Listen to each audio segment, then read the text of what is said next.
ಸಿದ್ದರಾಮಯ್ಯನವ್ರದ್ದು time pass ತಂತ್ರ, ಅನ್ಯಾಯ ಮಾಡ್ಲಿಕ್ಕೆ ಎಲ್ಲಾ ಸಮುದಾಯಗಳಿಗೂ ಅನ್ಯಾಯ ಮಾಡಿ ತನ್ನ ಅಧಿಕಾರನ ಕುಳಿಸ್ಕೊಂಡು ಈ ಗುಮ್ಮ ಅನ್ನೋದಿದೆಯಲ್ಲ, ಈ ಜಾತಿ ಗುಮ್ಮ ನೋಡಿ. ಒಂದ್ ನಿಮಿಷ ವಿದ್ಯಾ, ವೆರಿ ಸಿಂಪಲ್. ಸಿದ್ದರಾಮಯ್ಯನವ್ರು ಇರೋವರೆಗೂ ಯಾರಿಗೂ ನ್ಯಾಯ ಸಿಕ್ಕಲ್ಲ. ಯಾಕೆ ಅಂದ್ರೆ ಈ ಜಾತಿ ಗುಮ್ಮ ಇಟ್ಕೊಂಡು ಮುಖ್ಯಮಂತ್ರಿ ಕುರ್ಚಿಗೆ ಅಂಟ್ಕೊಂಡ್ ಕೂತಿರ್ತಕ್ಕಂತಹ ಚಾಳಿ ಇರ್ತಕ್ಕಂಥ ಸಿದ್ದರಾಮಯ್ಯನವ್ರಿಗೆ ಜಾತಿ ಅನ್ನೋದು ಒಂದು ಅಸ್ತ್ರವಾಗಿ ಉಪಯೋಗಿಸ್ಕೊಂಡು ಮುಖ್ಯಮಂತ್ರಿ ಕುರ್ಚಿನ ಬಿಸಿ ಮಾಡ್ಕೊಂಡು ಕೂತ್ಕೊಳ್ತಕ್ಕಂತ ಚಾಳಿ ಇರ್ತಕ್ಕಂತ ಸಿದ್ದರಾಮಯ್ಯನ್ಗೆ ಯಾವುದೇ ರೀತಿ ಬದ್ಧತೆ ಇಲ್ಲ, ಜಾತಿಗಳ ಬಗ್ಗೆ ಬದ್ಧತೆ ಇಲ್ಲ. ಒಂದೇ ನಿಮಿಷ ಈಗ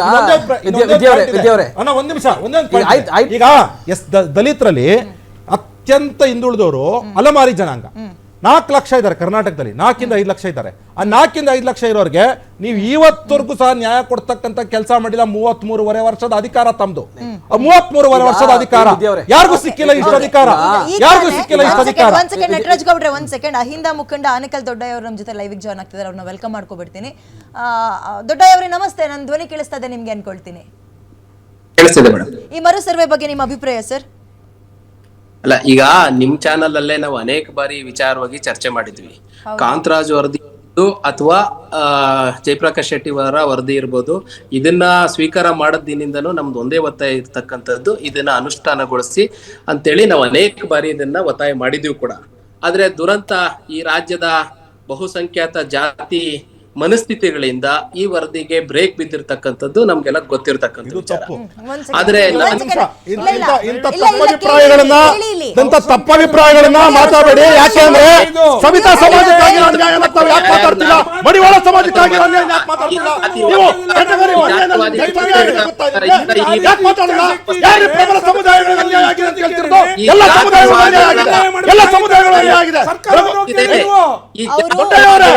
ಗೊತ್ತಿಲ್ಲ ಮಾಹಿತಿ ಅಂದ್ರೆ ಸೈಂಟಿಫಿಕ್ ಆಗಿ ಮಾತಾಡಿ.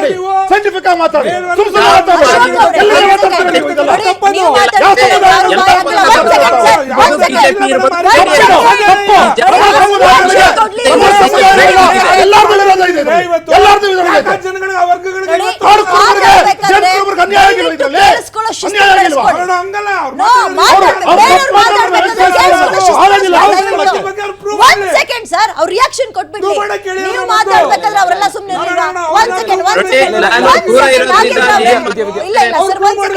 ಫಸ್ಟ್ ರಿಯಾಕ್ಷನ್ ತಗೊಳ್ಳೋಣ. ಇದು ಒಂದ್ ಸೆಕೆಂಡ್. ಆನೇಕಲ್ ದೊಡ್ಡಯವರೇ ಸಾರಿ, ಈಗ ಮಾತಾಡಿ ದಯವಿಟ್ಟು. ಅವ್ರ ಮಾತು ಮುಗಿಯೋ ತನಕ ಸುಮ್ಮನಿರಿ. ಲೈವ್ ಅಲ್ಲಿ ಸ್ಟುಡಿಯೋದಲ್ಲಿ ಇಲ್ಲ ಸರ್, ಅವರು ಮಾತಾಡಿ ನೀವು. ಮೇಡಮ್, ನನಗೆ ಅಲ್ಲಿ ಏನ್ ಮಾತಾಡ್ತಾ ಇದ್ದಾರೆ ಅನ್ನೋದು ಎಕ್ಸಾಕ್ಟ್ಲಿ ಕೇಳ್ಸಲ್ಲ. ಒಂದು ನನ್ನನ್ನ ರಿಯಾಕ್ಷನ್ ಕೇಳಿ ಬೇರೆಯವ್ರು ಮಾತಾಡೋದು ನನಗೂ ಜೋರಾಗಿ ಮಾತಾಡಕ್ ಬರುತ್ತೆ, ಇನ್ನು ಜೋರಾಗೆ ವ್ಯಕ್ತಪಡಿಸ್ತೀವಿ. ಆದ್ರೆ ನಾನು ಲೈವ್ ಅಲ್ಲಿ ಇಲ್ಲ. ಹೌದು, ಈ ನೋಡಿ, ಈ ರಾಜ್ಯದಲ್ಲಿ ಕಳೆದ 2015ರಿಂದ ಇಲ್ಲಿ ತನಕ ಯಾವ್ಯಾವೆಲ್ಲ ಜಾತಿ ಗಣತಿಗೆ ಸಂಬಂಧಪಟ್ಟಂಗೆ ಬೆಳವಣಿಗೆಗಳಾಗಿದೆ ಅಂತ ಹೇಳ್ಬಿಟ್ಟು ಈ ರಾಜ್ಯ ಬಹಳ ಸೂಕ್ಷ್ಮ ಗಮನಿಸಿದೆ. ಅದರಲ್ಲೂ ವಿಶೇಷವಾಗಿ ಹಿಂದುಳಿದ ವರ್ಗದ ಜನ ಇದನ್ನು ಬಹಳ ಸೂಕ್ಷ್ಮವಾಗಿ ಗಮನಿಸ್ತಾ ಇದೆ. ಕಾಲಕ್ಕೆ ಯಾರು ಹೆಡ್ ಬಿದ್ರೆ ಹೆಡ್, ಟೈಲ್ ಬಿದ್ರೆ ಟೈಲ್ ಅನ್ನೋ ನಾಟಕಗಳನ್ನ ಆಡ್ತಾ ಇದ್ದಾರೆ ಅನ್ನೋದು ಬಹಳ ಚೆನ್ನಾಗಿ ಗೊತ್ತಿದೆ. ನಾವಿಲ್ಲಿ ವಿಶೇಷವಾಗಿ ಮರು ಸರ್ವೆ ಬಗ್ಗೆ ನೀವು ವೆಲ್ಕಮ್ ಮಾಡ್ತೀರಾ ಅಥವಾ ಹೇಗೆ, ನಿಮ್ಮ ಅಭಿಪ್ರಾಯ ಏನು? ಅಲ್ಲಿಗೆ ಬಂದೆ ನೋಡಿ. ಈಗಾಗ್ಲೇ ಆಗಿರ್ತಕ್ಕಂಥ ವರದಿಯನ್ನ ಜಾರಿಗೊಳಿಸಬೇಕು ಅನ್ನೋದು ನಮ್ಮ ಒತ್ತಾಯ ಇತ್ತು. ಆದ್ರೆ ದುರ್ದೈವ, ಈ ಒಂದು ವ್ಯವಸ್ಥೆಯಲ್ಲಿ ಈ ಜಾತಿಯ ಎಲ್ಲಾ ರಾಜಕೀಯ ಪಕ್ಷದಲ್ಲಿ ಇರ್ತಕ್ಕಂಥ ಜಾತಿವಾದಗಳಿಂದ ಇದಕ್ಕೆ ತಡೆ ಬಿದ್ದಿದೆ. ಇದೇನು ವಿಶೇಷ ಈಗಿಂದಲ್ಲ. 1970ನೇ ದಶಕದ ಕಾಲದಲ್ಲೂ ಸಹ ಮಂಡಲ್ ವರದಿ ಜಾರಿಗೆ ಬಂದಂತ ಸಂದರ್ಭದಲ್ಲೂ ಕೂಡ ಇದೇ ರೀತಿಯಾದಂತಹ ಜಾತಿ ಮನಸ್ಥಿತಿಯವರು ಮಂಡಲ್ ವರದಿಯನ್ನು ಕಮಂಡಲ್ ವರದಿ ಅಂತ ಹೇಳಿ ಬೀದಿಗಳಲ್ಲಿ ಓಡಾಡಿದ್ದು ಈ ರಾಜ್ಯದಲ್ಲಿ ನೋಡಿದ್ದಾರೆ. Sorry for the interrupt. ಇಲ್ಲಿ ಕೇಳಿ 10 ವರ್ಷ ಕಾದಿರೋರ್ಗೆ 90 ದಿನ ಕಾಯಕ್ಕಾಗಲ್ವಾ ಅಂತ ಪ್ರಶ್ನೆ ಬರುತ್ತೆ. ಸರಿ, ಈಗ ಆ ನಂಬರ್ಸ್ ಏನಿದೆ, ಈಗ ಸ್ಯಾಂಪಲ್ಸ್ ತಗೊಂಡಾಗ್ಲೂ ಸೇಮ್ ನಂಬರ್ಸ್ ಬರುತ್ತೆ. ಭಯ ಯಾಕೆ, ಹೆದರಿಕೆ ಯಾಕೆ? ನಾವು ನಮ್ಗೆ ಆ ರೀತಿ ಯಾವುದೇ ರೀತಿಯಾದಂತ ಭಯ ಇಲ್ಲ. ನಾವ್ ಇವರಲ್ಲಿ ಈ ತರದ 10 ಜನ ಜಾತಿ ಗಣತಿ ಮಾಡಿದ್ರು ನಾವು ಅದನ್ನ ಸ್ವಾಗತ ಮಾಡ್ತೀವಿ ಅಂತ ನೀವು ಸ್ಟುಡಿಯೋದಲ್ಲಿ ಹೇಳಿದ್ದೀರಿ ಅಂತಾನೆ ಹೇಳಿದ್ದೀನಿ ನಾನು ಅದು ಹಿಂದೆ ಸರ್ದಿಲ್ಲ. ಹಿಂದೆ ನಿಮ್ದೇ ಸ್ಟುಡಿಯೋದಲ್ಲಿ ಮೊದಲನೇ ಬಾರಿಗೆ ಈ ಒಂದು ಮರು ಸರ್ವೆ ಮಾಡ್ತಾರೆ ಅಂತ ಹೇಳಿದಂತ ಸಂದರ್ಭದಲ್ಲಿ ನಮ್ದು ಸ್ವಾಗತ ಇದೆ. ಆದ್ರೆ ಈ ವ್ಯವಸ್ಥೆ ಇದೆಯಲ್ಲ, ಈ ವ್ಯವಸ್ಥೆ ಈ ಹಿಂದುಳಿದ ವರ್ಗರಿಗೆ, ದಲಿತರ ಬಗ್ಗೆ ಮೊಸಳೆ ಕಣ್ಣು ಸೂರಿಸುವಂತಹ ಜನ ಇದಾರಲ್ಲ, ಇವರು ಅಧಿಕಾರದಲ್ಲಿ ಇದ್ದಂತ ಸಂದರ್ಭದಲ್ಲಿ ಕೇಂದ್ರದಲ್ಲಿ ಇರ್ಬೋದು, ರಾಜ್ಯದಲ್ಲಿ ಇರ್ಬೋದು, ಯಾವೆಲ್ಲ ರೀತಿಯಾದಂತಹ ಒಂದು ಪರಿಸ್ಥಿತಿ ಇತ್ತು ಈ ರಾಜ್ಯದಲ್ಲಿ ಅನ್ನೋದನ್ನ ನಾವು ಅರ್ಥ ಮಾಡ್ಕೋಬೇಕಾಗ್ತದೆ. ಇವತ್ತು ಯಾವುದೇ ಕಾರಣಕ್ಕೂ ಈ ವರದಿ ಇದನ್ನು ಕೂಡ ಈ ಒಂದು ವರದಿಯನ್ನು ಕೂಡ ಯಾವ ಕಾರಣಕ್ಕೂ ಇದನ್ನ ಜಾರಿ ಆಗಕ್ ಬಿಡಲ್ಲ. ಈಗಾಗಲೇ ಇನ್ನು ಇಂಪ್ಲಿಮೆಂಟ್ ಏನು ಜನಗಣತಿನೇ ಪ್ರಾರಂಭ ಆಗಿಲ್ಲ, ಆಗ್ಲೇ ಕೊಂಕು ನುಡಿಗಳನ್ನ ಪ್ರಾರಂಭ ಮಾಡಿರೋದ್ರಿಂದ ಯಾವ ಕಾರಣಕ್ಕೂ ಹಿಂದುಳಿದವರು, ದಲಿತರು, ಮುಸಲ್ಮಾನರು ಈ ರಾಜ್ಯದಲ್ಲಿ ಇರ್ತಕ್ಕಂತಹ ಕಟ್ಟ ಕಡೆಯ ವ್ಯಕ್ತಿಗಳಿಗೆ ನ್ಯಾಯ ಸಿಗಿಸೋಕೆ ಯಾವ ಕಾರಣಕ್ಕೂ ಬಿಡಲ್ಲ. ಏನು ಇವರ ಕಪಿಮುಷ್ಟಿಯಲ್ಲಿ ಅಧಿಕಾರ ಇರಬೇಕು, ಇವರ ಕಪಿಮುಷ್ಟಿಯಲ್ಲಿ ಬೇರೆ ಬೇರೆ ಆದಂತಹ ಆಸ್ತಿ ಪಾಸ್ತಿಗಳು, ಟೆಂಡರ್ಗಳು, ಇನ್ನೊಂದು ಮತ್ತೊಂದು ಇರಬೇಕು ಅಂತ ಅಹಿಂದ ಹೇಳಿ ನಾಯಕ ಸಿದ್ದರಾಮಯ್ಯ ಅಂತ ಹೊತ್ಕೊಂಡ್ ಬೆಳೆಸಿರೋರು ನೀವೇ ಹಿಂಗ್ ಮಾತಾಡ್ಬಿಟ್ರೆ ಹೆಂಗೆ? ಅಲ್ಲ, ನಾನ್ ಅದಕ್ಕೆ ಹೇಳ್ತಾ ಇದ್ದೀನಿ, ನನ್ನ ಪಾಯಿಂಟ್ ನೀವು ಅರ್ಥ ಮಾಡ್ಕೊಂತ ಇಲ್ಲ. ಈ ವ್ಯವಸ್ಥೆಯ ಒಳಗಡೆ ಹಿಂದುಳಿದವರು, ದಲಿತರು, ಅಲ್ಪಸಂಖ್ಯಾತರ ಧ್ವನಿಗಳಿಗೆ ಮಟ್ಟ ಹಾಕುವಂತ ಒಂದು ಪ್ರಯತ್ನ ಆಗ್ತಾ ಇದೆ. ಇದು ಯಾವ ಕಾರಣಕ್ಕೂ ಇನ್ನೊಂದ್ಸರಿ ಜಾತಿ ಸಮೀಕ್ಷೆ ಮಾಡಿದ್ರು ಸಹ ಜಾರಿಗೊಳಿಸಕ್ಕೆ ಈ ಕಾಂಗ್ರೆಸ್ ಇರ್ಬೋದು, JDS ಇರ್ಬೋದು, ಬಿಜೆಪಿ ಇರ್ಬೋದು ಯಾವ ಕಾರಣಕ್ಕೂ ಬಿಡಲ್ಲ ಅನ್ನೋದು ನನ್ನ ವಾದ. ಸರಿ ಸರಿ ಸರಿ ಆಯ್ತು, ಬರ್ತೀನಿ ನಾನು. ಪ್ರದೀಪ್ ಅವರೇ, ನಿಮ್ಮ ಫಸ್ಟ್ ರಿಯಾಕ್ಷನ್. 1 ಸೆಕೆಂಡ್ ಸರ್, ಇನ್ನು ಫಸ್ಟ್ ರಿಯಾಕ್ಷನ್ ತಗೊಂಡಿಲ್ಲ, ದಯವಿಟ್ಟು ಬಾಯಿ ಹಾಕ್ಬಿಡಿ ಮಧ್ಯ ಮಾತಾಡಿ.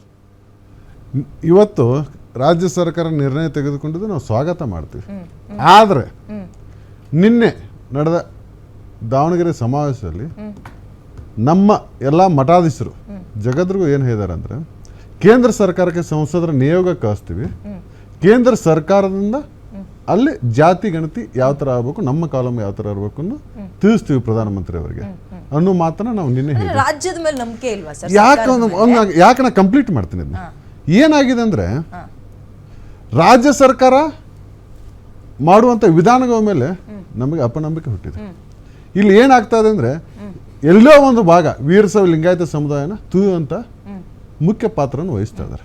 ಯಾಕಂದ್ರೆ ಇವತ್ತಿಂದಲ್ಲ, 1972ರಿಂದ ನಾವು ಇಲ್ಲಿವರೆಗೆ ಗಮನಿಸಿದಾಗ ಸೊ ಈಗ ನಿಮ್ಗೆ ರಾಜ್ಯ ಸರ್ಕಾರದ ಮೇಲೆ ನಂಬಿಕೆ ಇಲ್ಲ. ಮತ್ತೆ ಇನ್ನೊಂದೇನಂದ್ರೆ, ಅದ್ರ ಜೊತೆಗೆ ಕೇಂದ್ರ ಸರ್ಕಾರನು ಹಣ ವ್ಯಯ ಮಾಡ್ತಾ ಇದೆ, ಮತ್ತೆ ರಾಜ್ಯ ಸರ್ಕಾರ ಕೂಡ ಹಣ ಯಾಕೆ ವ್ಯಯ ಮಾಡಬೇಕು? ಯಾಕಂದ್ರೆ ಇದೆಲ್ಲ ಜನರ ದುಡ್ಡೇ ಅಲ್ವಾ? ಜನರು ಮತ್ತೆ ಇದನ್ನ ಒಂದ್ ಹೇಳ್ತಾನೆ, ಅಲ್ಲಿ ಅಂಕಿಅಂಶನೂ ಅದೇ ಬರುತ್ತೆ, ಇಲ್ಲಿ ಅಂಕಿಅಂಶನೂ ಅದೇ ಬರುತ್ತಲ್ವ. ಮತ್ತೆ ಕೇಂದ್ರ ಸರ್ಕಾರ ಕೂಡ ಏನ್ ಮಾಡುತ್ತೆ, ರಾಜ್ಯ ಸರ್ಕಾರ ನೌಕರನ್ನ ಇಟ್ಕೊಂಡು ಸರ್ವೆ ಮಾಡುತ್ತಲ್ವ. ಹಾಗಾಗಿ ಒಟ್ಟಿಗೆ ಸರ್ವೆ ಮಾಡ್ಲಿ. ಅದು ಏನಿದೆ ಎಲ್ಲವೂ ಫಾರ್ಮ್ ಏನಿರುತ್ತೆ ಅದರಲ್ಲಿ ಕೇಂದ್ರ ಸರ್ಕಾರ, ರಾಜ್ಯ ಸರ್ಕಾರ ಕೂಡಿಕೊಂಡು ಒಂದು ನಿರ್ಧಾರ ಮಾಡಿ ಮನೆ ಮನೆಗೆ ಭೇಟಿ ನೀಡ್ಲಿ. ಎಲ್ಲ ವೈಜ್ಞಾನಿಕ ಸರ್ವೆ ಮಾಡುವಂತ ಕೆಲಸ ಆಗಲ್ಲ ಅನ್ನೋದೇ ನಮ್ಮ ಅಖಂಡ ಬ್ರೇಕ್ ತಗೊಂಡು ನಿಮ್ಮ ಹತ್ರ ಬರ್ತೀನಿ ನಾನು.